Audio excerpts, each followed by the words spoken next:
మళ్ళీ అక్కడ ఏమైనా చేయాలన్నా కూడా ఇప్పటివరకు కదలికలేని పరిస్థితి చూస్తూ ఉన్నాం. దాంతోపాటు ఒక్కసారి ఇంటిగ్రేటెడ్ స్కూల్ నేను ఏర్పాటు చేస్తున్నా, చాలా ప్రైవేట్ స్కూల్స్తో ధీటుగా నేను చదువు చెప్పాలనుకుంటున్నా అంటే బిల్డింగ్ కట్టినంత మాత్రాన చదువు రాదు. ముఖ్యమంత్రి గారు, మీరు ఏం మార్పు తీసుకొస్తున్నారు? గతంలో ఉన్న మా సిలబస్ కానీ ఇప్పుడున్న సిలబస్లో ఏం మార్పు తీసుకొస్తున్నారు?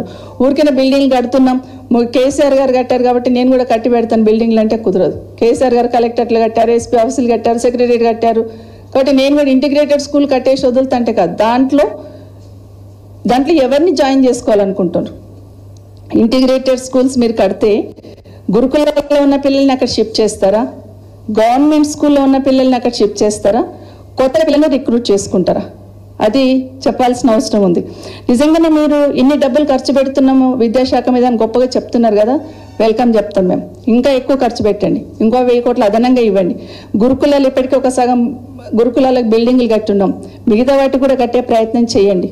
ఇప్పుడు మీరు కడుతున్న యంగ్ ఇండియా స్కూళ్ళల్లో ఎంతమంది స్ట్రెంత్ ఉంటారో అంతమంది స్ట్రెంత్ని ఒక్క దగ్గర మేనేజ్ చేయడం సాధ్యం అవుతుందా అనేది కూడా ఒకసారి చెప్పాల్సిన అవసరం ఉంది. సో గురుకులాలకి ఇప్పటికే సగం గురుకులాలకి సొంత బిల్డింగ్లు కూడా ఉన్నాయి, మిగతా సగం కట్టాలి, వాటి గురించి ఆలోచించాలి. అదే కాకుండా గవర్నమెంట్ స్కూల్స్ దాదాపుగా 26,000 స్కూల్స్ ఉన్నాయి. మరి ఇంటిగ్రేటెడ్ స్కూల్స్ పెడితే ఆ స్కూల్స్ పరిస్థితి ఏందనేది చెప్పాలి. మోడల్ స్కూల్ ఉంది, అట్లే ప్రతి మండల్లో మండల్ స్కూల్స్ ఉన్నాయి, నవోదయ స్కూల్స్ ఉన్నాయి, సైనిక్ స్కూల్స్ ఉన్నాయి, చాలా స్కూల్స్ ఉన్నాయి. సో మీరు ఒక బిల్డింగ్ చూపించే నేనేదో చాలా గొప్పగా పనిచేస్తున్నా, ఎవరు అడ్డుకుంటున్నా అనే ప్రయత్నం చేసి మీకే క్లారిటీ లేక ఎదుటి వాళ్ళ మీద నింద వేసే ప్రయత్నం చేస్తున్నారు. సో ఫస్ట్ మీకు క్లారిటీ ఉండాలి. ఈ స్కూల్ కడితే ఎవరిని తీసుకొచ్చి పెడతాం ఇక్కడ, రైట్? ఈ స్కూల్ కట్టే లోపల ఇన్ని స్కూల్ కట్టడానికి ఎన్ని సంవత్సరాలు పడుతుంది? మరి అన్ని సంవత్సరాలు ఈ స్కూళ్ళన్నీ ఏం చేస్తారు? ఈ స్కూళ్ళన్నీ రిపేర్ చేయాల్సిన అవసరం ఉంటుంది. మన ఊరు మన బడి ఆపేశారు. మరి మన ఊరు మన బడిలో లోపం ఏందో చెప్పమని అడిగాను, అసెంబ్లీ సాక్షి కూడా అడిగాను. లోపం ఏందో చెప్పండి, దాన్ని కూడా మీరు కావాలంటే సర్దిద్ది మన ఊరు మనబడి కంప్లీట్ చేసి గవర్నమెంట్ స్కూల్ అని బాగు చేయండి అని చెప్పాం. దానికి ఈ ప్రభుత్వం నుండి రిప్లై లేదు, చలనం లేదు. కాబట్టి ఆ గవర్నమెంట్ స్కూల్స్ని ఏం చేస్తారనేది చెప్పాలి.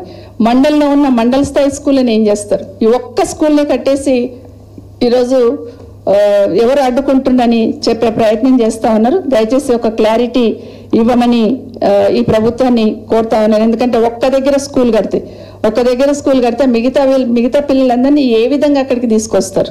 అది కూడా క్లారిటీ ఇవ్వాలి. ఊరికే బిల్డింగ్ కడుతున్నాం అదొక్కటి చూపించేసి మొత్తం స్కూళ్ళనంతా కూడా నిర్వీణ్యం చేసే ప్రయత్నం, గురుకులాలను నిర్వీణ్యం చేసే ప్రయత్నం.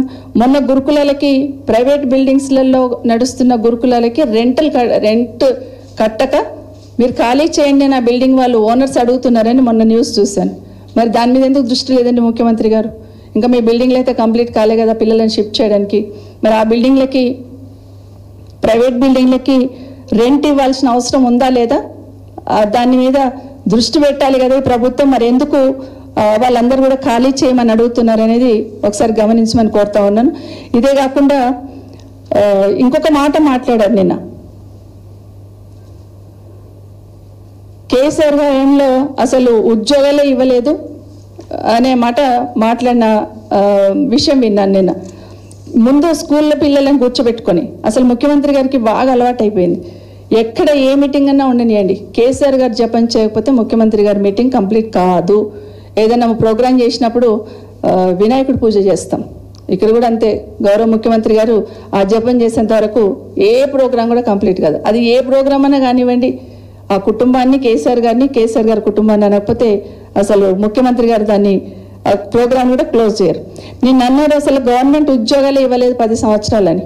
మరి ప్రభుత్వంలో మీరున్నారు, నిజంగానే మీకు నిజాయితీ ఉంటే, నిజంగానే 10 సంవత్సరాలు తెలంగాణ రాష్ట్రంలో తెలంగాణ బిడ్డలకు ఉద్యోగాలు వచ్చినా వెరిఫై చేసుకోగలిగితే ప్రతి సంవత్సరంలో ఎన్ని ఉద్యోగాలు వచ్చినాయి ప్రభుత్వ ఉద్యోగాలు అని చెప్పండి. నిజంగానే మీరు చెప్పగలిగే ధైర్యం ఉంటే దాదాపుగా 2,32,000 ఉద్యోగాలు కేసీఆర్ గారు హయాంలో ఇవ్వడం జరిగింది. మీరు ఇప్పుడు ఇచ్చిన ఉద్యోగాల ఉద్యోగ పత్రాలు ఏవైతే నియామక పత్రాలు ఇచ్చున్నారో అవి మీరిచ్చిన నోటిఫికేషన్ ఒకసారి ప్రశ్నించుకోండి. అసలు మీ ప్రభుత్వం వచ్చినాక ఎన్ని ఉద్యోగాలకు నోటిఫికేషన్ ఇచ్చారనేది మీరు చెప్పగలిగితే బాగుంటుంది.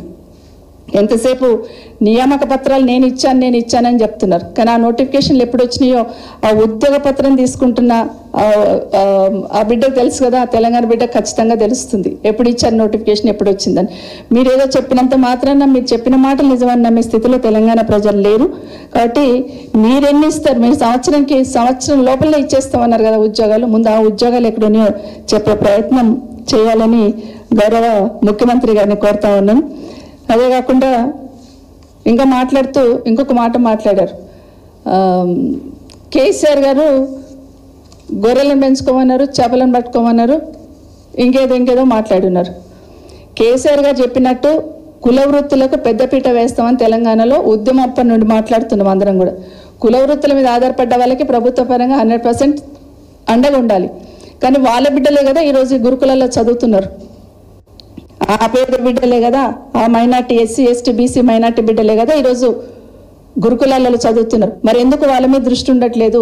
ఎందుకు వాళ్ళ మీద మీరు అక్కడ జరుగుతున్న దాన్ని ఫండ్స్ రిలీజ్ చేయడం కానీ అవన్నీ ఎందుకు వెనుకడుగు వేస్తున్నారు? ఎందుకు గురుకులాలు నిర్వీర్యం చేస్తున్నారు అనేది చెప్పాల్సిన అవసరం ఉందని కూడా ముఖ్యమంత్రి గారిని కోరుతా ఉన్నాను. ఇదే కాకుండా